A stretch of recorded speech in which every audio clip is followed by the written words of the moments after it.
नमस्कार विद्यार्थियों, आज हम हमारा चौथा लेसन कर्मयोगी लाल बहादुर शास्त्री करने जा रहे हैं, जिसे शंकर दयाल शर्मा ने लिखा। आप सब जानते हैं कि लाल बहादुर शास्त्री जो हैं वो हमारे प्रधानमंत्री रह चुके हैं और भारत के 9वें राष्ट्रपति शंकर दयाल शर्मा, जिनका जन्म भोपाल मध्य प्रदेश में हुआ था, उन्होंने अपनी आरंभिक शिक्षा मध्य प्रदेश में की। पढ़ाई आपने आगरा, इलाहाबाद तथा लखनऊ विश्वविद्यालय से की।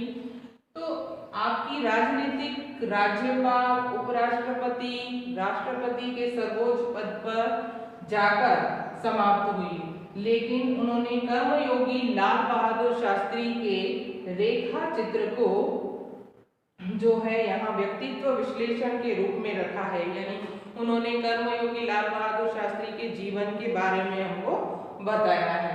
तो उन्होंने उनकी कर्मठता का गुण, जो लाल बहादुर शास्त्री एक अति सामान्य परिवार से देश के प्रधानमंत्री तक पहुंचे, वे कर्म को ही ईश्वर मानते थे और कर्म के प्रति अटल आस्था और संपूर्ण समर्पण उनके जीवन का मूल आधार था। और इस इकाई में उन्होंने कर्मयोगी लाल बहादुर शास्त्री के समर्पण भावना, कर्तव्य निष्ठा, कर्मठता, सेवा आदि गुण और विशेषता बताई है। अब हम शुरू करें। देखें कि शास्त्री जी के नाम के साथ कर्मयोगी विशेषण जोड़ना बिल्कुल उपयुक्त है, क्योंकि मुझे तो उनका सारा जीवन ही कर्म से भरा हुआ मालूम पड़ता है।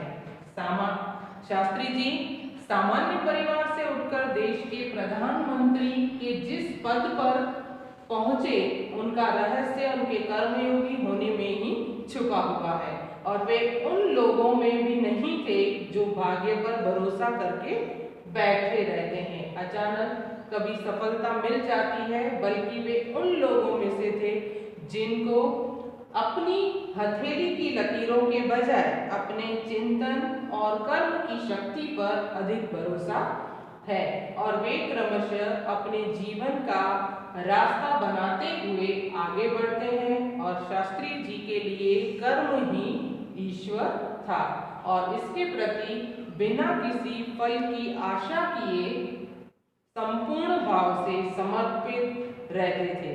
और यहाँ तक कि जब भी उन्हें फल की प्राप्ति के अवसर मिले, तब भी उन्होंने उस और हमेशा उपेक्षित दृष्टि ही रखी। उनका जीवन दर्शन गीता के निष्काम कर्मयोगी का प्रतिरूप था।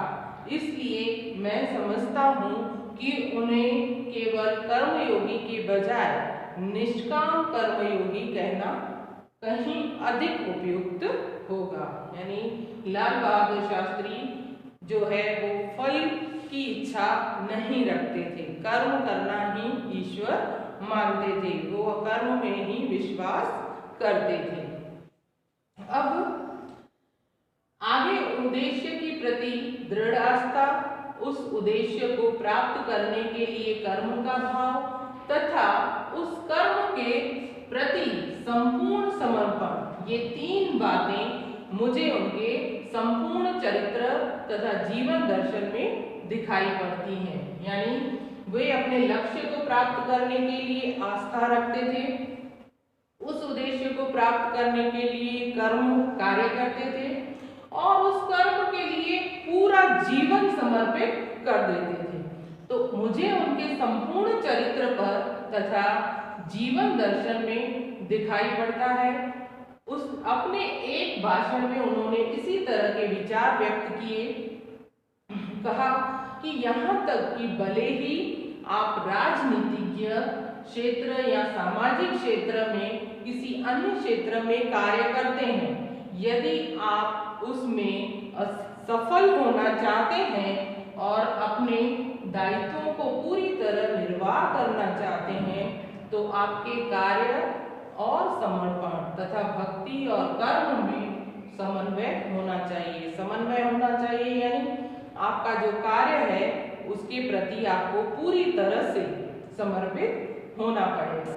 मैं शास्त्री जी की सफलता का रहस्य उनके इसी महत्वपूर्ण चिंतन में मानता हूँ कि साथ ही यह भी मानता हूँ कि किसी व्यक्ति, समाज और देश के विकास का रहस्य इसी भक्ति और कर्म के सिद्धांत में निहित है। यानी कोई भी व्यक्ति, समाज और देश विकास का रहस्य जो है वो जब देश से वो भक्ति करेगा, देश से वो प्यार करेगा और देश के लिए कार्य करेगा तो ही उसके कार्य में जो है देशभक्ति दिखाई देगी।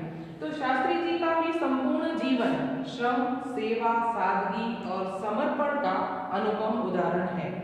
उनके ये गुण केवल उनके कार्यों, विचारों में ही अभिव्यक्ति नहीं पाते थे, बल्कि उनको देखने से ही सभी भावों का एहसास होता था। तो शास्त्री जी का संपूर्ण जीवन श्रम, सेवा, सादगी और समर्पण का अनुपम उदाहरण है। उनके गुण केवल उनके कार्यों में ही अभिव्यक्त नहीं होते थे, बल्कि उनके कहने या सभी भावों का एहसास हो जाना था। यानी वो जब बोलते थे, उनको देखने से ही उनके अंदर जो देशभक्ति है वो दिखाई देती थी। तो उनके अपने व्यक्तित्व के विचारों का अनोखा समन्वय था।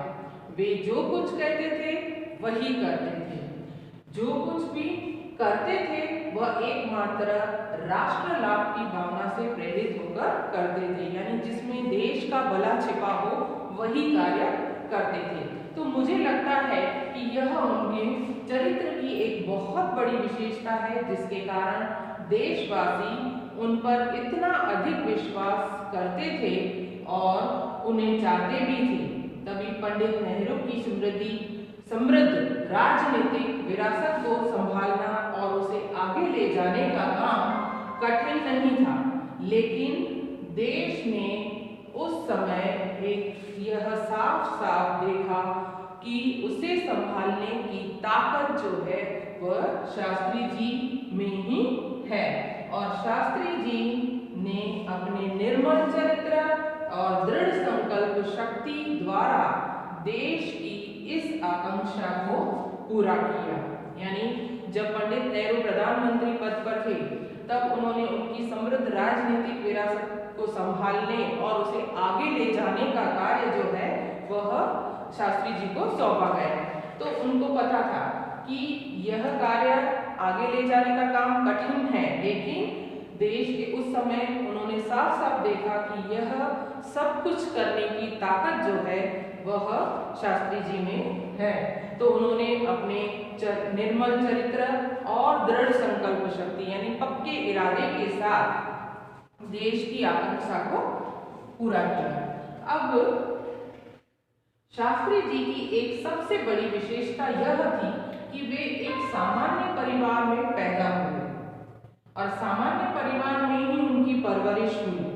जब वे देश के प्रधानमंत्री जैसे महत्वपूर्ण पद पर पहुंचे तभी वह सामान्य ही बने रहे और विनम्रता, सादगी, सरलता उनके व्यक्तित्व में एक विशिष्ट प्रकार का आकर्षण पैदा करते थे। और इस दृष्टि से शास्त्री जी का व्यक्तित्व बापू के अधिक करीब है कहना न होगा।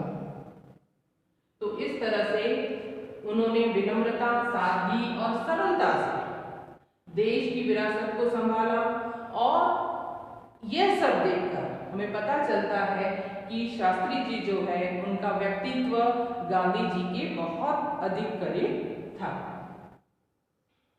अब बापू से प्रभावित होकर ही सन 1921 में उन्होंने अपनी पढ़ाई छोड़ी थी। शास्त्री जी पर भारतीय चिंतकों डॉक्टर भगवान दास तथा बापू का कुछ ऐसा प्रभाव रहा कि वह जीवन भर उन्हीं के आदर्शों पर चलते रहे, औरों को इसके लिए प्रेरित करते रहे। और शास्त्री जी के संबंध में मुझे बाइबल की वह उक्ति बिल्कुल सही जान पड़ती है कि विनम्र ही पृथ्वी के वारिस होंगे। अब जो है यहाँ तक हम पार्ट 1 में करते हैं और इसके आगे का हम पार्ट 2 में करेंगे।